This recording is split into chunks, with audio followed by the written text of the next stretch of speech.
It is Saturday, and as you see, we are not in Hanoi like we had originally planned.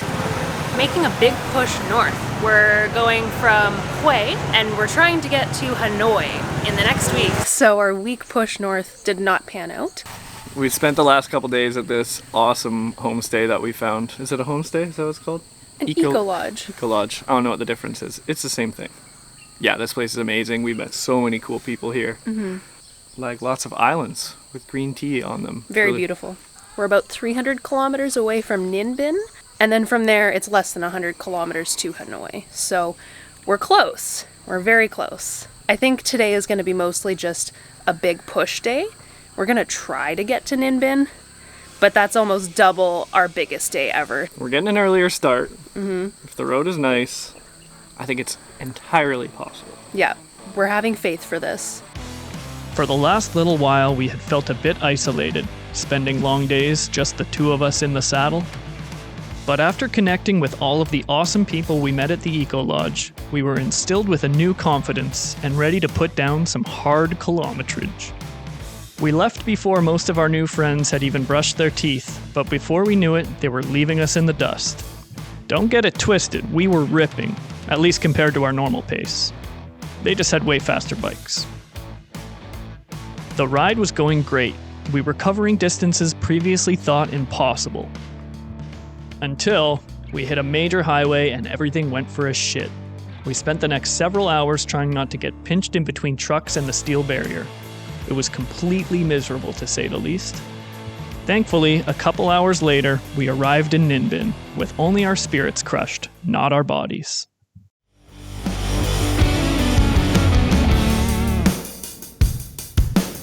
It's finally here, our last day of riding. Today we only have like 90 kilometers to go to Hanoi, so I hope that it's pretty easy. The only thing we're not really looking forward to is the driving in Hanoi.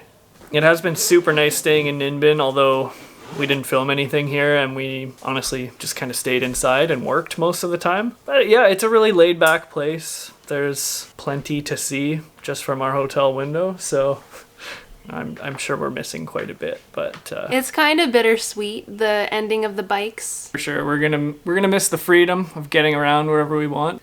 Getting to see over 1,500 kilometers of a country.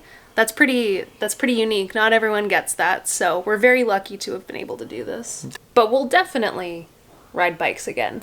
Oh yeah, for sure. Well, if we are staying at a place that rents them, or we're confident riding them, and it's an easy way to get around town. So it's been such a great experience. We've learned so much from it. Okay, well, should we hop on for one last ride? Let's do it. While we were just about to step out the door, we realized that we have not enough cash on us to pay for the hotel. So Evan is an absolute legend, ran out to get us some more money, and I'm just editing in the meantime. We just can never get on the road on at a decent time. We're always like, oh yeah, let's shoot for like 9, maybe 9:30. It's 10 o'clock, so at this rate, who knows? Maybe we'll be on the road by noon. I don't know if I'd call it an adventure. I think misadventure is more accurate. I just ran back and forth across Ninh Binh to go to the ATM, and it was broken. She went around and picked some grass and was balling up some grass to like wedge in somewhere, and I was like, okay, this is not a sure thing. I'm not waiting around for this. That's not in the user manual. It's definitely not.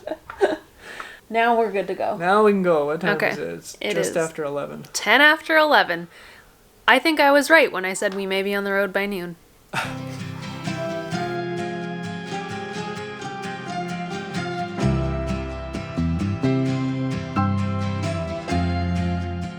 The decision to travel the majority of Vietnam on a motorcycle has been a lot of things. It's been exhilarating, frustrating, confusing, hair-raising, liberating, meditative even. It's made us very cool, just at like a core level. But more than anything, it's been empowering. It's made us realize that we're capable of a lot more than we often give ourselves credit for. Conquering riding motorcycles in a foreign country has given us confidence to face any challenges and activities that lie ahead. We are 17 kilometers away from our hostel. Is that it? 17 kilometers. Yeah. Fuck yeah. Crazy. The road was mostly good the whole way here, and then all of a sudden it wasn't. Yeah. It was slow, lots of trucks. And then we found this weird road that we thought was like a main highway. Turns out it's like almost like a bike path right beside it, and I thought it was only for motorcycles, but it seems like some smaller trucks are using it too. But I'm gonna be excited to get there and just have a good meal and a celebratory beer. I'm actually really stoked for the beer. It's gonna taste so sweet. Oh, I was driving and I thought, I can't believe we've made it all the way to Hanoi and we haven't been pulled over by the cops. So the minute that I just willed that into existence, who pops out but the cops, and they wave me over. You know what, I'll tell you the story when we get to Hanoi, because I'll need to do a reenactment of how it all went down.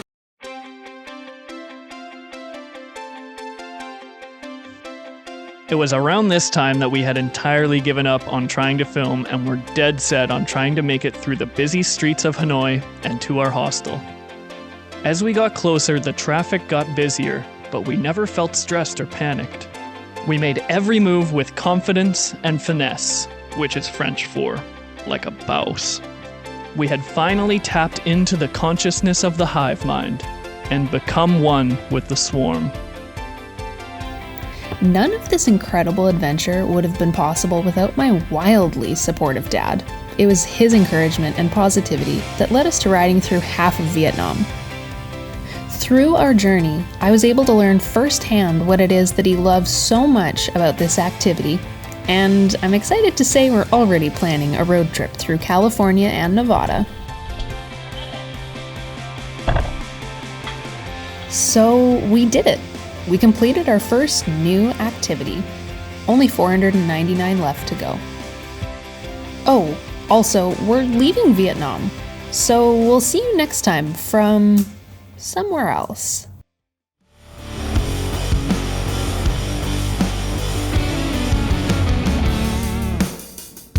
Okay, so essentially what happened was, pulled me over. They said, you were going too fast. I said, I wasn't. I was going slower than he was, throwing Evan under the bus.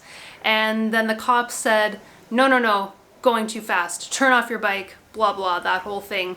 Where's your license? Give them my Canadian license, and they don't know what all of that says. So they didn't make a big stink about me not having an international driving license, which I was worried about. And then a different guy came over, because I think the initial guy just didn't want to deal with me anymore, because I kept saying, I'm sorry, I don't know, I'm just acting dumb. And so the second guy came over and he asked to see the blue card for the bike, and so I showed him.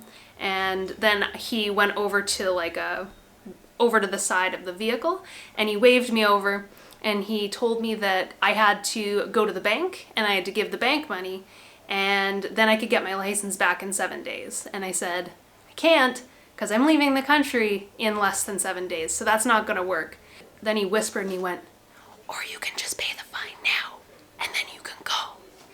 And I said, okay, I don't have much money. And he said, well, what about your friend? Go ask your friend. I said, I don't. And I opened my wallet, and I was stupid. I didn't check what I had in my wallet before we left, but there was a 500,000 dong note in there, and that's how much the fine was. And I was like, you know what? I'm done arguing. I just gave it to him, or tried to give it to him, and he went, no. And he turned me around and grabbed my arm like he was going to handcuff me, and he made me give him the money this way. And then he pushed me and told me to go. But not as bad as it could have been. I've heard a lot worse stories from people, so I count myself lucky that it wasn't like you're coming to the police station sort of thing with me. But they had a picture of me and everything, so I don't know if they're getting more advanced, having speed cameras and stuff, but yeah, that's what happened. at least it's quick. It was quick, yeah. It was maybe 10 minutes in all, and then we were off on the way. $30 lighter in the pocket. But that's all part of the experience, I think. Did you really ride a bike in Vietnam if you didn't have to bribe the cops to let you go? Yeah, that was just for fun. Yeah. So we had to bribe police to leave the country, and we also had to bribe police so that we could drive our bikes. Pretty cool.